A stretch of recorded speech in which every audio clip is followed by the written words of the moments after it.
Sistemática vegetal, mais uma parte da agronomia, ou melhor dizendo, mais uma matéria da agronomia. E para mais vídeos desta matéria e de outras matérias, você pode encontrar aqui no nosso canal, se inscrevendo no botão que fica logo abaixo deste vídeo, ou aqui no canto inferior direito, um botãozinho vermelho que vai aparecer para você já já, certo? Dando início à sistemática vegetal, vamos começar com a taxonomia. Taxonomia é o ramo da sistemática relacionado às regras de nomenclatura, identificação e classificação das espécies ou ordens, famílias, etc. Está ligado ao termo taxon, que é aplicado a qualquer categoria taxonômica. Então, ou seja, é um termo que a gente usa para as categorias. A palavra taxon. O nosso exemplo é uma cebola, o Allium cepa, que é um taxon da categoria taxonômica de espécie, certo? Então, a palavra Allium cepa, ela é um taxon da categoria espécie. Só para dar uma complicada na nossa vida, né? Falácea é um taxon da categoria taxonômica de família, que é da espécie das magnólias, certo? É uma planta. Agora, indo para a parte bem rapidinho de nomenclatura, usa-se um sistema binominal que deve ser acompanhado do nome do autor da espécie. Então, o primeiro é o gênero da nossa espécie e depois o epíteto específico. A gente designa as espécies do mesmo gênero. Então, a gente deixa designado as espécies do mesmo gênero de uma forma mais específica. A categoria taxonômica e suas terminações. Então a gente usa conceitos como palavra fita, ficota, micota, para terminações de palavras da categoria filo. Essas palavras como a categoria de classe, essas três letras como a categoria de ordem, família. Então sempre no final de uma palavra termina com essas palavras. Então, se uma palavra tiver, por exemplo, o final micetes, ela vai ser da classe, entendeu? Ou opsida, ou ales, da ordem, certo? Os que não tem nada escrito é porque não tem uma palavra padrão. Então, o reino não tem padrão, gênero e não tem padrão para espécie também. Uma pequena imagem ilustrativa aqui só para classificar reino, filo, classe e ordem, só para deixar mais desenhado para vocês, mas basicamente as terminações taxonômicas consistem nessas palavras finais aqui, certo? Mais para frente a gente vai ter um exemplo bem prático aqui. Então a classificação, por exemplo, do nosso cogumelo. Temos o reino fungi. O filo, Basidium micota, a palavra micota, terminada em micota, então, característica de filo. A classe, Agaricomycetes, então a palavra mycetes, referente à classe. Agaricales, então a palavra alesa aqui, do nosso, vamos voltar aqui rapidinho, olha lá, alesa em ordem, alesa aqui também em ordem. Na família, Amanitaceae. Vamos ver aqui a ACAE. Então aqui, a palavra ACAO, certo? Só que é AO ou é E? A E, tá, pessoal? Não é L ali não. Aqui é um E. No final desse L é um E. O gênero Amanita, então a palavra já não tem padrão, igual ao do reino. E a de espécie Muscaria.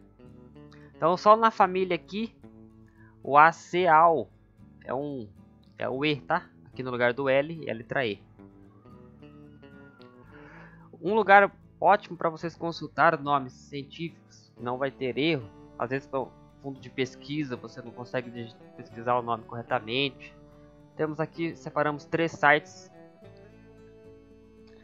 que é o Flora do Brasil, o site Trópicos e o site International Plant Names Index.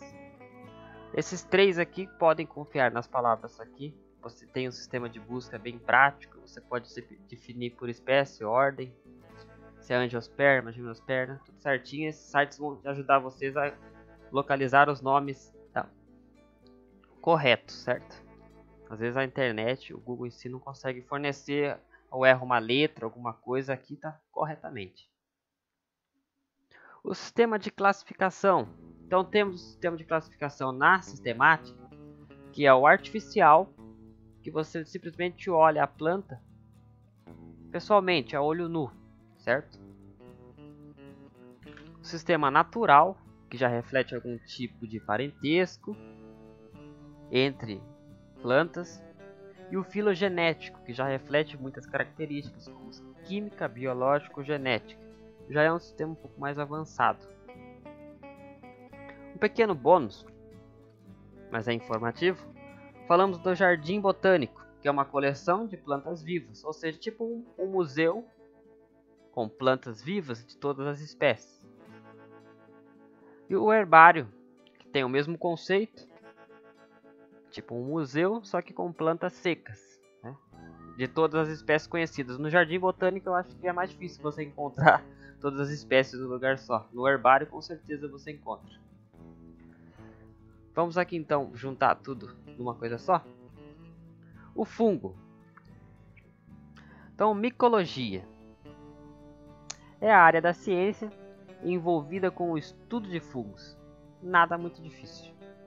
A definição. Os fungos são organismos eucariontes, heterótrofos, que possuem parede celular em alguma fase de sua vida e que reproduzem através de esporos.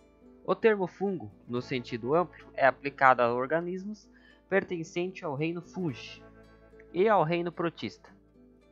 No sentido restrito, esse termo se refere apenas aos organismos de reino Fungi, certo, pessoal? Na ocorrência, podem ser encontrados no ar, né, que são os esporos, na água ou em ambientes terrestres, como solo e sobre a diversidade de outros substratos. Geralmente ocupam ambientes úmidos e sombreados, também ricos em matéria orgânica, a preferência aí dos nossos fungos. Característica geral: são eucariontes, tanto no reino fúngico como protista. São multicelulares para algumas espécies e unicelulares para outras espécies. Não clorofilados. Como eu repito a dizer, são heterotrófos, eles não produzem seu próprio alimento. Tem um sistema de absorção para alguns e outros são um tipo de ingestão com pequenas partículas. A parede celular, então, alguns têm quitina, ou na verdade geralmente são formados por quitina, e alguns podem até ter celulose. O citoplasma, com grânulos de reserva na forma de glicogênio. Essa palavra eu tive que ler, tá difícil. E agora na uma parte aqui de importância. Então os fungos podem ser importantes na parte de medicina, para a produção de antibióticos, ou para alguma alergia, micose, etc. A gente usa para estudo, tanto para benéfico como para não. O estudo agronômico, né, que a gente tem micorrizas, doenças de planta, doenças no solo, controle biológico, etc. Para a economia, ou ecologia, temos a decomposição, os líquens que temos em grande parte do nosso sistema de vegetação, micorrizas. Para a economia, então, temos cogumelos comestíveis, fermento de pães, cervejas e vinhos, queijos ou iacutes, enfim. E agora entrando numa parte um pouco mais interessante, é a forma de crescimento. Então, nos fungos unicelulares, são formados por uma célula, como as leveduras, se reproduzem por fissão binária. O que é isso? Simplesmente é uma reprodução assexuada, certo? E as multicelulares, a maior parte dos fungos é formado por hifas, que são de células agrupadas formando longos filamentos. O conjunto de hifas é o núcleo. Então existem hifas cenocíticas, que são sem o septo entre as células, receptadas, com os receptos entre as células. Essas pequenas divisõezinhas aqui, ó. Então, a cenocítica você pode ver que não tem. A septada tem. E tem a septada com 2 núcleos, que a gente fala que é dicarioteca. Viu? 2 núcleos. Se reproduz da forma também assexuada. Agora entrando um pouco na parte de diversidade. Então a gente tem o reino protista, que são classificados como fungos, porém fungos inferiores, não são fungos verdadeiros, digamos assim, na parte do reino protista. Os que são fungos mesmo estão no reino fungi, certo? Então separamos aqui 4 deles. São verdadeiros, vocês podem ver que a palavra micota no final. Aqui também leva o nome de micota, porém são classificados como fungos inferiores. Por que são fungos inferiores? A gente vai ver agora. Porque são fungos que têm um menor desenvolvimento. Ele não foi tão evoluído quanto os fungos do reino fungi, né? Que são os plasmodiums e os pseudoplasmodiums. O plasmodium é uma massa mucilaginosa citoplasmática multinucleada e sem parede celular, como se fosse uma grande ameba, coisa do tipo. E o pseudoplasmódio é um agregado de células ameloides, sem parede celular. Então eles são bem inferiores, bem simples mesmo, basicamente é uma meleca redonda, certo? Na parte de nutrição desses fungos, a gente temos então os fungos saprótrofos, que se alimentam de matéria orgânica em decomposição. Esses são termos, tá, de cada um deles. O biótrofos associam-se a organismos vivos que retiram deles o seu alimento. No caso, fazem simbiose ou parasitismo. Na simbiose quer dizer que eles vivem em conjunto com outros seres vivos, tanto benéficos como não. E no parasitismo é quando eles causam alguma doença na planta, por exemplo. Então eles trazem algum prejuízo ao seu hospedeiro, né? E o necrótrofos, eles que, entre parênteses, podemos dizer que eles matam para se alimentar, né? Exemplo, fungos que digerem nematóides e depois ficam presos em armadilhas formadas pelas ínfulas. Certo, pessoal? A gente pode falar mais depois do fungo, da parte do reino protista, da parte de micota e ciclo de vida, certo?